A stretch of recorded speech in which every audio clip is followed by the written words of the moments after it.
Hey there, entrepreneur, and welcome to today's show. I am here with the beautiful Elena Armijo. She is a professional certified coach, a member of the ICF, or International Coaching Federation, for those of you who don't know what that is, a certified Dare to Lead facilitator. And what I love about her too is that she has a strong track record of supporting clients and organizations to create real impact, like a real one, folks. Make some culture shifts and, create some leadership development programs in there too. And she was inspired to become an executive and leadership coach through her work as a professional opera singer. Wait till you hear how that ties in, folks. And when she's not traveling domestically and internationally for speaking engagements and workshops, she lives with her partner, Aaron, and their three sweet puppies. So Elena, thank you so much for being with me here today. Thank you, Michelle. That's an awesome intro. Thank you. Good. I try, I have some awesome people on here. You got to give credit where credit's due, right? All right. So let's jump in. I mentioned in your bio, the opera singing, but give us kind of a snapshot of your journey as it is leading up to today, especially around any adversity or resilience that you can throw in there for our folks. Yeah, well, I love music. I mean, since I was little, I remember my mom showed me a picture, the classic picture. I think we all have one of these maybe where, like you're singing in your hairbrush next to the TV. I hear this story often. So I'm like, I don't know that it's that unique that we have that, but I fell in love with music. And so I had a family that even though we were not extremely rich, we had enough means to put me through some music lessons, with piano and singing and all the things. So I kind of just followed my heart in music into the school system. And as is typical for some musicians, everybody just kept encouraging me to keep going. Right. Nice. So what ended up being a love was sort of gently caressed into a business, and that happened through high school and my undergrad and my master's degree. I grew up in Las Cruces, New Mexico, which is actually multicultural, diverse place for how small it is. Yeah. And arts were definitely something that we were encouraged to take a part of. So all good there, living life as a small town girl, having fun in music. Even as I went to do my master's degree in Seattle and lived there for 3 years, it was sort of stepping out into the world a little bit more. Yeah. And again, I always had this deep desire to teach music, not really perform it, but everybody kept saying, keep going. Yeah. You've got a great gift. You've got to do it. Yep. You got to get out there. I don't know if you feel this way, but the line was, God gave you a gift, so you better use it. Yep. Nothing like feeling guilty over that. Right. Some shame. Throwing some shame right in there. I think. I don't even know if I want to use it, but thanks God for that layer of guilt. Yeah. No. I know exactly what you're saying. So that eventually found me going to New York, because I think all roads lead through New York when you're a singer, especially in opera. And I got there in my early 20s. And, I like to tell this story because it really is, my mother and father are very different. My mother is sort of like this free spirit, hippie vibe kind of woman who's always been like, let her follow her dreams, let her do whatever she wants. Yeah. And my father is very logical and centered and grounded, and, took me to get my first bank account checking set up when I was, 8. He's like, we will start early. We will start early and you will learn. Yeah. Which kudos to him for teaching his daughter that. Well, so, really, listen, everything about being an entrepreneur, man, that guy set me up for really, really well. So I give him a lot of credit, but he also was the guy that was like, good luck singing opera in the world. Yeah, exactly. With that tone that we've all, those of us who are in the arts have all heard, or those of us who had a dream of any sort, and entrepreneurs have heard that tone of, good luck. Exactly. Yeah. Good luck. We'll see. And look, he's a very loving Latin man who just wants his family close all the time. And here was his baby girl leaving the nest, to go to New York, and he didn't like it. He basically was like, I want you to come and live in Las Cruces, New Mexico forever and have a family here with me right by your side in the compound, where everybody can be safe. So I remember he gave me $2,000 and he said, this is all you get. Go to New York and good luck and figure it out. And I thought, okay, I'll show you. And I landed in New York with $2,000. And if anybody, this was like in 2007, so it's still quite expensive. Yeah. But, you know, in 3 days, I'd spent 1,800 of it. Exactly. I was gonna say it's New York. That's It's like New a York. hot second, 2000. Yeah. Exactly. You know, by the time you put down your deposit for your little tiny room that you're Yeah. renting with, you know, 2 other people and, you know, the train tickets and everything. So I knew pretty quickly that I had to find a job very quickly or I was going to have to go back home. Yeah. And so again, within 3 days, I found 3 jobs and they were like singing at a church and cater waiter and, Of course. you know, executive assistant. I just I'm laughing because it's very typical art. very typical art, you know, and people think it's so glamorous and you're like, no, I got to find a job and I got to grind. Exactly. So that's what I did. And I never looked back to his chagrin. I think he was really anticipating I'd come home and I never did. It's been sorry, Dad. I know, sorry, but I go back home often to visit. So hopefully that makes him happy. But anyway, that's how I got there.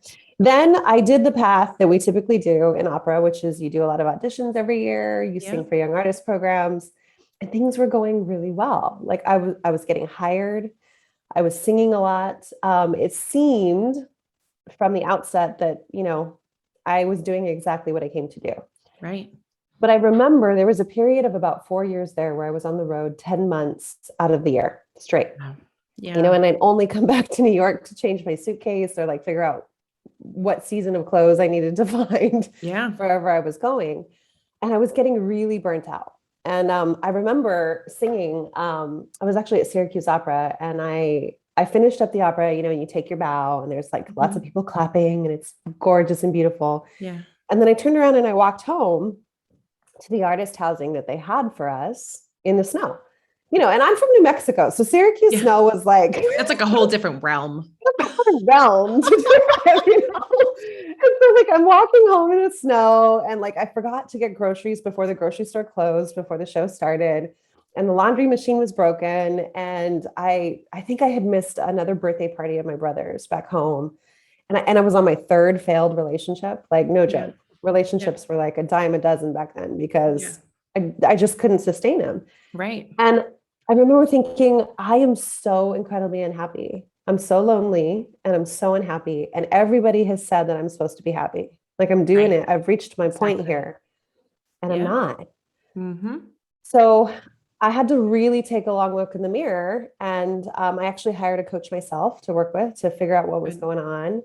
I came off the road. I slowed down for a while and I did a lot of deep internal work around looking at how I built that entire career. From, you know, proving and people pleasing and a need to just be safe and loved in the world, as opposed to really, what do I love to do? Yeah. Yeah. No, I mean, it's such a like a common story that I think common to people in the business, not common to people on the outside, where that loneliness piece that you mentioned too. And I remember somebody sitting next to me on a panel, you know, who is, very well known kind of in the movies and, you know, had always steady work, you know, and we were addressing like a whole bunch of theater students. And she was like, look, like you need to understand what the reality of this looks like. The reality is I was in an amazing house last New Year's and on, you know, overlooking the water in California. She's like, by myself. She's like, that's where I'd spent Christmas and New Year's. She's like, and the sacrifices that had to be made, you know, so it, you know, just to not look at the shiny version of it and actually remember that you are a person in that, and to kind of stop yourself and have the wherewithal about you to put a stop to that. Cause it is it's very much to their advantage to keep you going in that. Yes, 100%, you know, and look, I also, you know, when I tell this story, I'm very cognizant of, I don't ever want to blame the business because I don't actually think it's the business. No. I think it's, a lot of it has to do with the way that we are viewing life or our mindset about it or the choices we're making. I fully think you can be in that business and have a fulfilling life and a career. I really do. I just think it takes something. And it takes going against the grain and knowing that you have those options, which I didn't have that knowledge then, you know, to do it that way. Yeah. Knowing that you can choose no matter what situation you're in, and knowing that, you know, like you said, it does have a lot to do. It's not the business, but it's the perceptions about the business, or it's the people inside of the business that kind of keep perpetuating this, like, go, go, go, go, go. Don't keep moving fast enough so you can't examine what you're doing in that. But when you do slow down and examine, you can find the things that kind of how all the pieces fit together. It may not be in the traditional sense, but they still fit, right? Right. Exactly. Yeah. Exactly.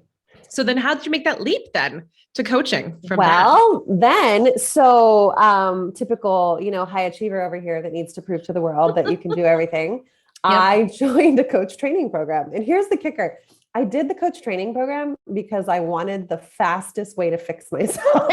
Exactly. I didn't join the coach training program to become a coach. Let's be clear. I was like, how can I do this the quickest and fastest way at the highest gradient, right? Exactly. Self-torture over here. Yep. Right. And so I was like, I'm going to join this coaching program because then I'll have all the tools and the knowledge and I can really make a decision for my life. Yeah. Which is so like me and so ridiculous.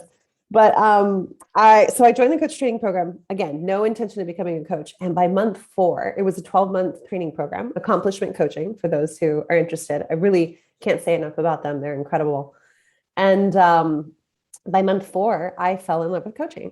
Yeah. And I never found anything else in the world, that I loved as much as music. And I was always looking, mind you, because I knew in the back of my head, I was not happy in that career, but nothing lit a fire in my soul the way that music did until I came across coaching.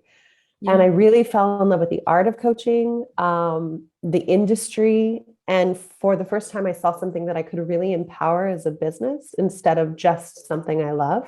Yeah. And I started training, and I took the training very seriously, and I started a business, and that was 8 years ago. And I haven't looked back. It's been incredible, the journey. And I get, and it takes a while to find out who you like to work with and what kinds of clients you enjoy. And so, of course, when I first started out, I was like, I'm going to work with opera singers and I'm going to fix all the opera singers in the world so that they're not feeling like I was. And again, the lesson, the universe was like, yeah, good luck. Okay. Slow down, tiger. And I ended up in these rooms with C-suite executives, leaders and executives. So C-suites, upper level management, even mid-level management, rooms where I was just doing a lot of training and developing of leadership, but also through the Dare to Lead work with Brene Brown as well. Right. Training culture and tough conversations.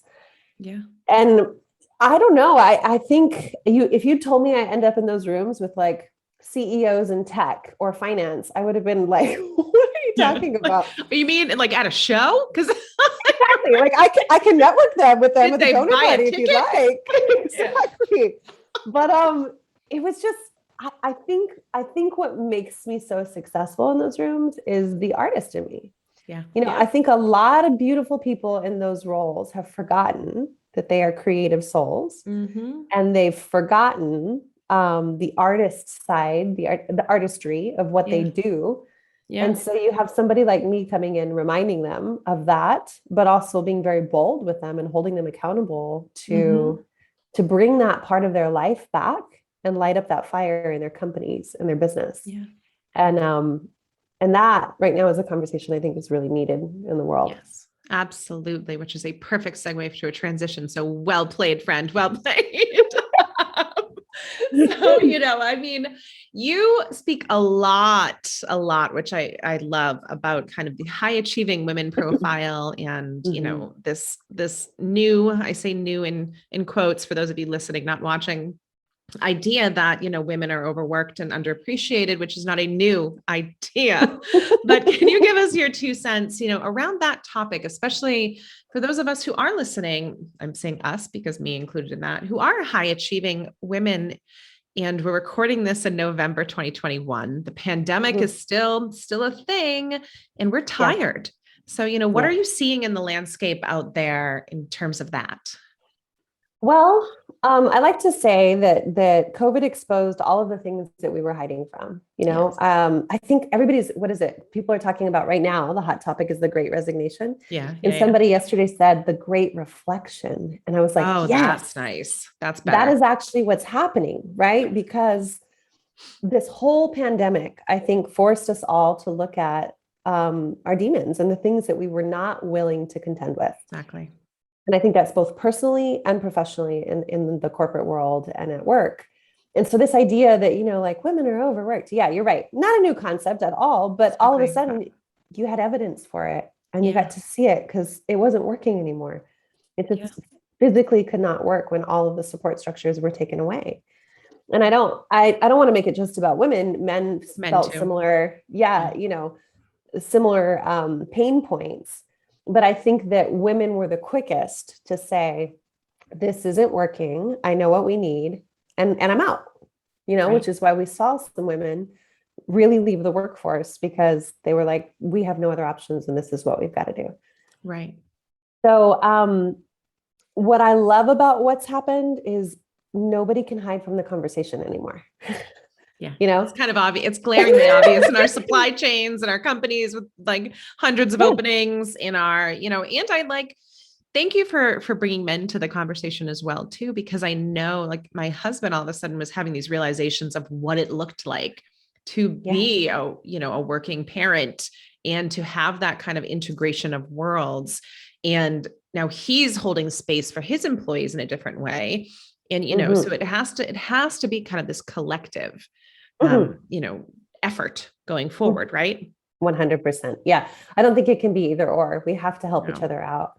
And that's what we're seeing. And I think right now where we're at, we're really seeing a new thought process of hiring and retention and employee benefits. Everybody's doing the same thing right now, which is like more, unlimited PTO or, flexibility in your schedule or a hybrid approach. And I actually think it's going to take more than just those, those things that everybody's trying. I don't want to call them canned responses, but they kind of are. They kind of are. They've been canned responses for a while. Like unlimited PTO has been the canned response to a kind of a hip workplace, for a while. But I think you're right. I think it's going to require people to actually get into the details of their employees and understand and appreciate them as human beings and actually ask, how are you, and mean it.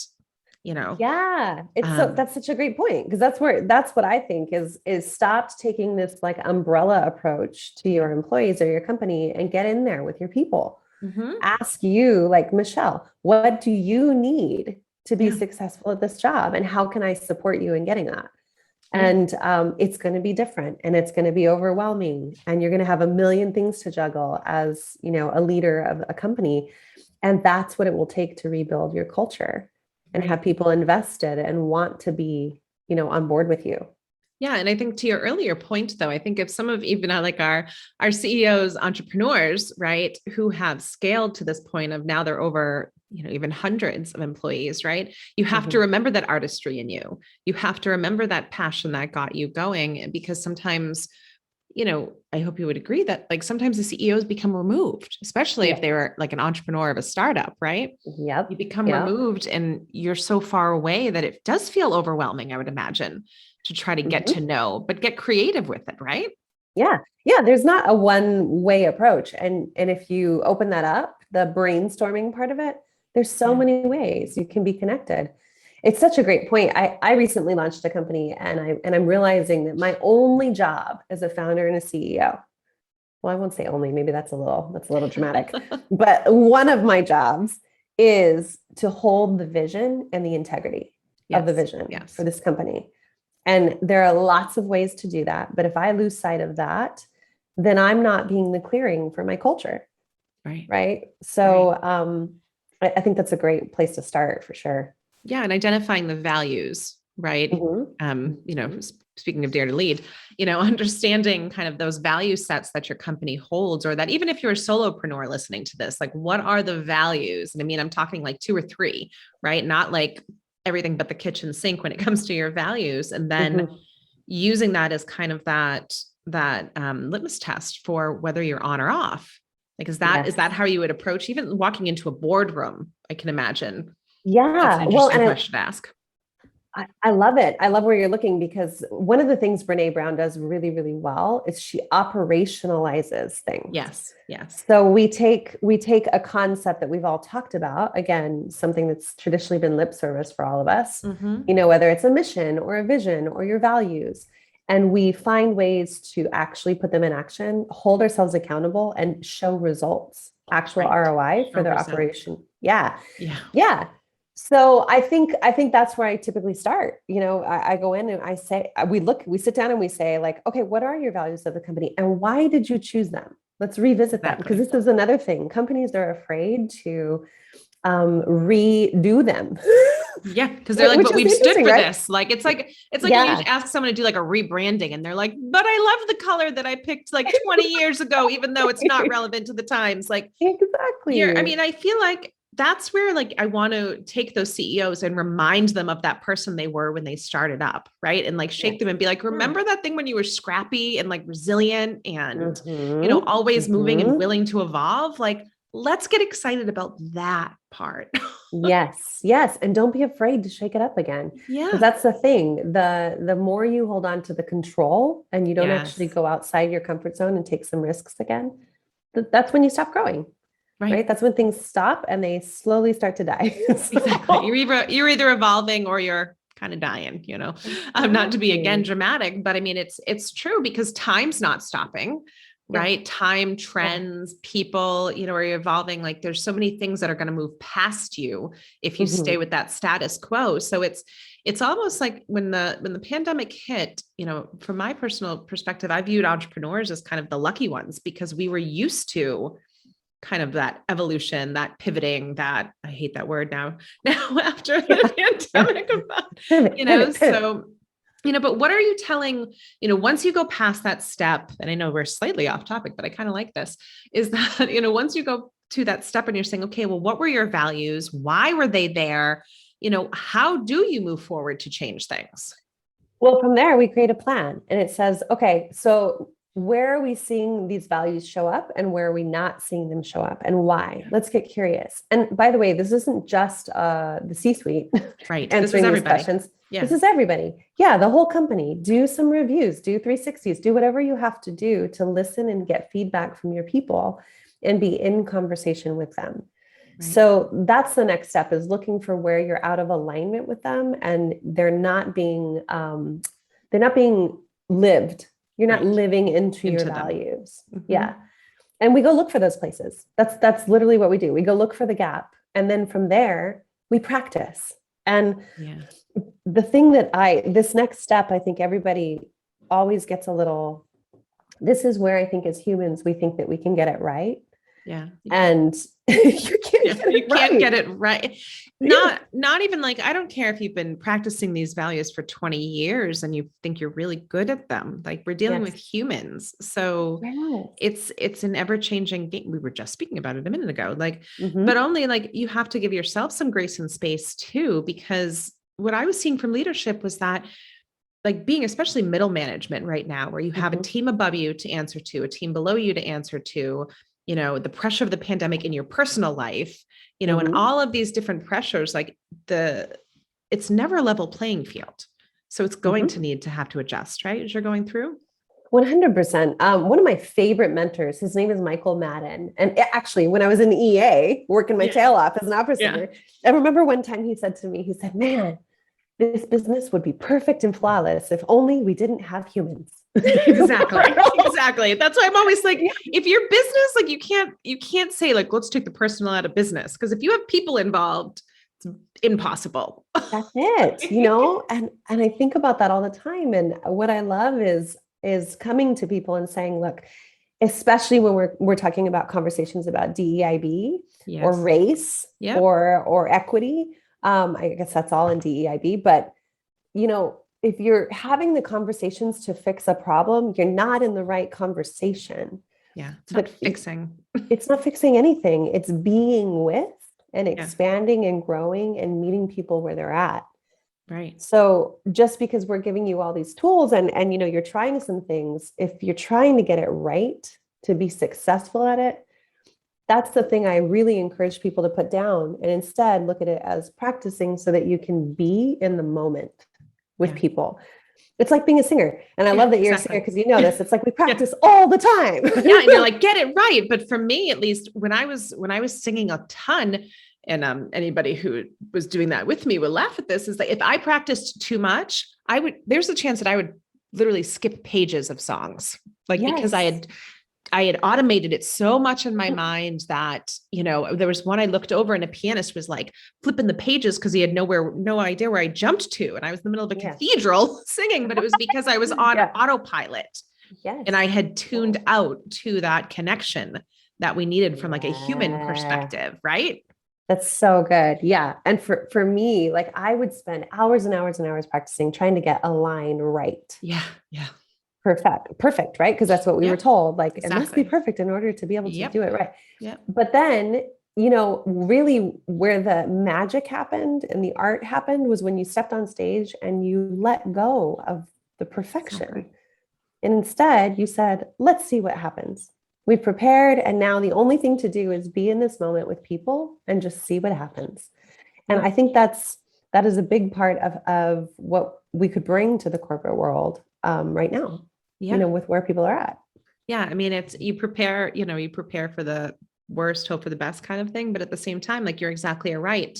I mean, the arts in itself, for those of you who don't know, that the purpose is to evoke an emotion, right? And there's no reason why that couldn't come into a boardroom or into a brick and mortar on the corner of Main Street. I think people are craving the connection part of it way more than they're craving like a bigger paycheck or unlimited PTO. And I'm not saying those things are bad because I think they're great, but I think it starts with, and correct me, I want to hear your 2 cents on this, is it starts with just asking somebody why they're showing up every day.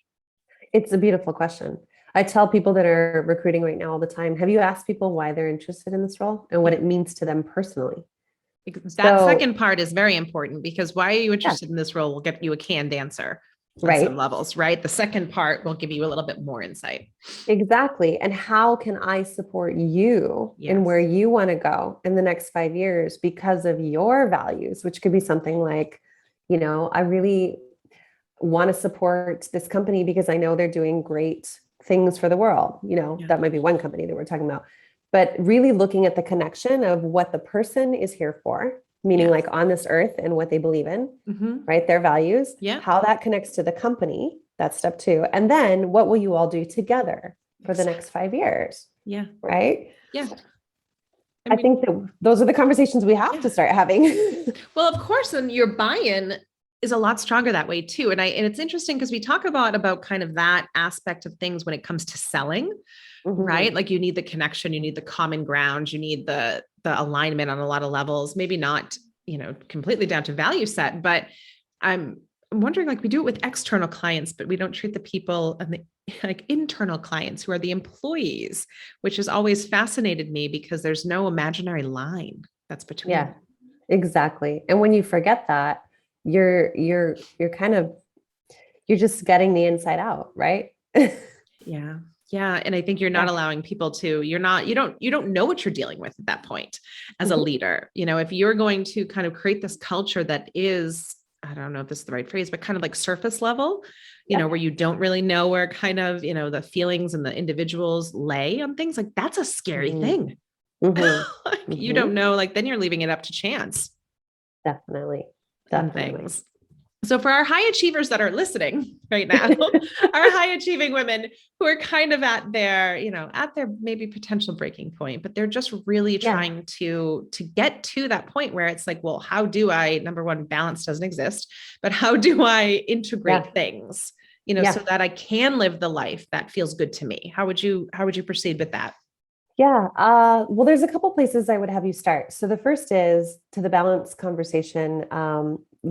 Thank you for saying it. It doesn't exist. If you didn't know, welcome to the party. Let us burst your bubble for you. Let us burst your bubble. But what does exist is your version of balance, which is what you were just talking about, integration.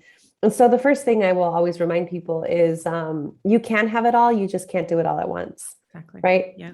So we've got to really take a look at what priorities are for you and what's the most important thing to you to have your life experience, even if it's just for this year. Right. What does this year look like? And so that's might be where I have everybody start is take some time in your amazing amount of time. In your timeless schedule. In your timeless schedule. 15 minutes, folks, 15 minutes. Yeah, 15 minutes is all it takes. And I really invite you to, if you could take out, this whiteboard in your head even, and just write out 1 year from today what you want your life to look like. All circumstances removed. And I really stress that part, right? Yes, All yes. circumstances removed, even a pandemic. Exactly. Put it aside for a second, right? And write out what you want the year to look like. Then we're getting closer to what you really want. And from there, get some support. The other thing is I am a coach. I help lots of people all the time, and I will never not have a coach for myself. Me too. Right. Yep, so it's like, it's nobody is undeserving of support.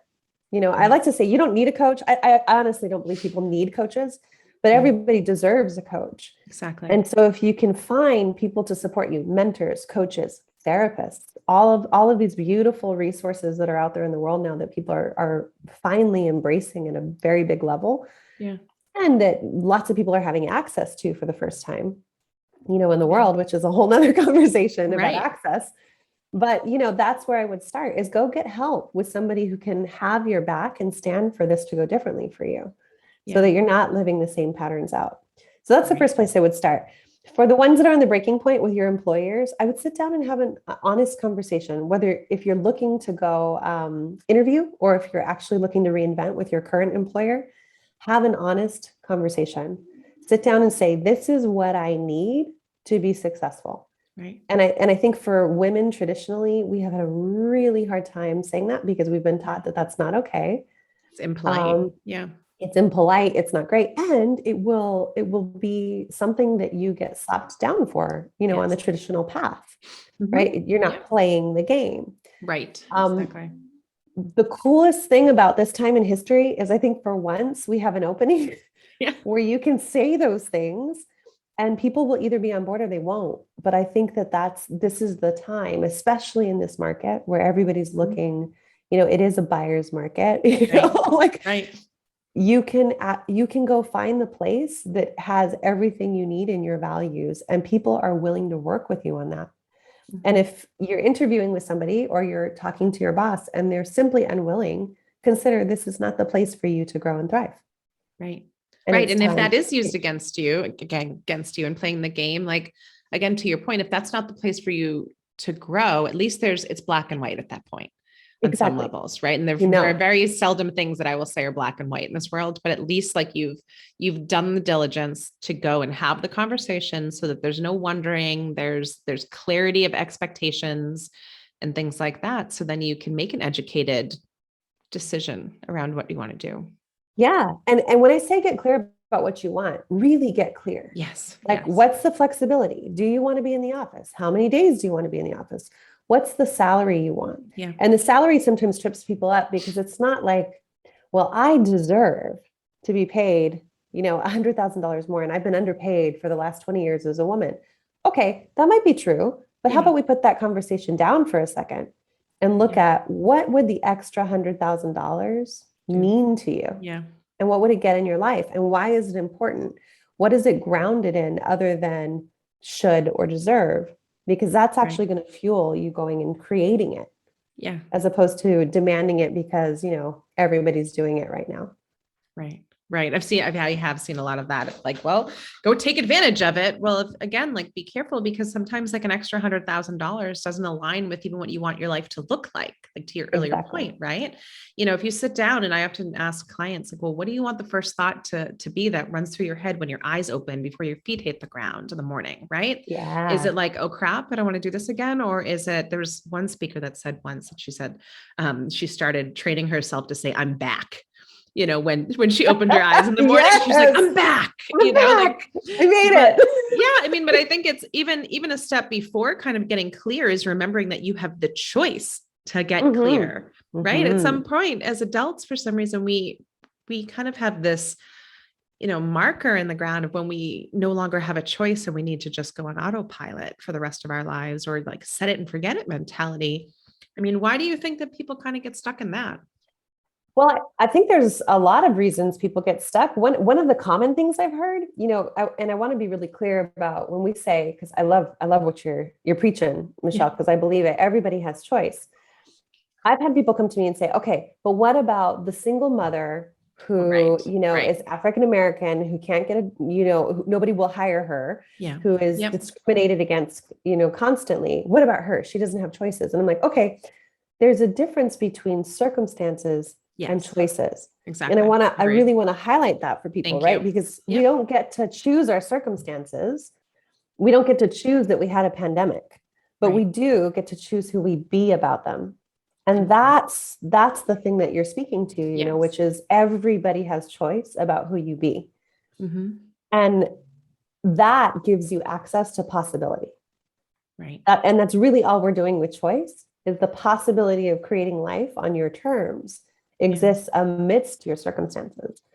So it's never meant to override struggle or strife or No, no. hardships because, yes, lots of inequality exists. There are things that are very unfair in our world. And I think personally, my opinion is your power comes from who you be about them. Yes. Yeah. And I think I like the fact that you said it opens up the possibility, right? If you Mhm. already assume that something is a no-go because of whatever that may be, and it may be that it's a no-go, fine, but you don't want to completely cut yourself off from the possibility line so that then, that is directly going to reflect back to your emotions and how you are processing things and how you do retreat inward. Mhm. I mean, a lot of what we're speaking about is kind of the studies they do on folks in the Holocaust and things like that, where they said, the mentality and kind of that ability, you can take so much from us, but then our ability to kind of choose how to show up in the adversity or in whatever the situations may be really defines you as a human being, right? Yeah. Yeah. And your experience here. Yeah. Yeah. And I mean, and that's good advice just for any leader, period, as Yep. well, is to remember, especially, when you have that pressure from a board or you have that pressure from employees below, is to remember like there are some things that are out of your control and there are some things that are within your control, right? Mhm. Mhm. Lovely. I love everything that you're saying. We're very much Same. We're on aligned. the same wavelength here. We can just go into the world being like, we are aligned. I know. So any kind of last little bits that you want to drop for folks who are, maybe struggling with this. I mean, with the great resignation, I love the great reflection that you said before, with that kind of mentality right now, like what would you like any last tidbits for them? Yeah, I think something I've been talking about with a lot of my clients, even this week recently, has been this loneliness factor. You know, so remember, we're almost 2 years into this, and I Yeah. think that everybody is just trying to figure out how to be again. Whether Mhm. it's if you're going back in person or your cities have started to pick up, Yeah. back to busyness, Right. or like me, I'm on a computer screen 10 hours a day, Me too. and then I get off, and it's like what do you want to do? Do you want to go outside? Do you want to connect with people? Half the time I'm like, I don't want to connect with No, I just want people. to like retreat into a hole because I'm so Exactly. sick of Because I'm talking and so looking at my tired. own face on a Zoom. Yeah. Exactly. Yeah. So I think the thing that I would offer is that wherever you're at is okay. Yeah. Please just remember to be kind and compassionate to yourself, and that this is all, again, the reflection of what do you need, and what are the things that you really want to welcome into your life versus before, when maybe we were tolerating things that we didn't necessarily want or need. So Yeah. I just continue to look at it from that lens if you can, and remember that this is all leading to something new and different Yeah. for everybody. And Yeah. I really encourage you to keep the positivity on it from the lens of you get to create what's next. Yeah. Yeah. And it's an empowering feeling when Mhm. that's the feeling that, it's also very kind of calming when whatever is thrown at you, again, resilient entrepreneur here, whatever kind of comes your way, that you can embrace the spectrum of emotions and you Mhm. can maintain kind of that even keel or up or down or however you want to show up in that situation and then keep moving forward. Well, Yeah. thank you. This has been beautiful, beautiful holding of space. So thank you so much for this conversation. Thank you. Tell folks where they can find you and how they can work with you. Yeah, you can find me at elenaarmijo.com. That's my personal website. You can also find me at the c-suitecollective.com. That does have a dash in it, the c-suitecollective.com. And that's a new company that we've launched that specifically is for everything we just talked about today, which is bringing massive support to organizations to have the conversations we just had. I love it. I love it so Yeah. much. And it's so needed, whether you're a solo entrepreneur, whether you have hundreds underneath you, whatever it is, compassion, empathy, all of those things are in style right now. They are. They're very fashion forward. Yeah. So, well, thank you so much for being with me here today. Thank you, Michelle.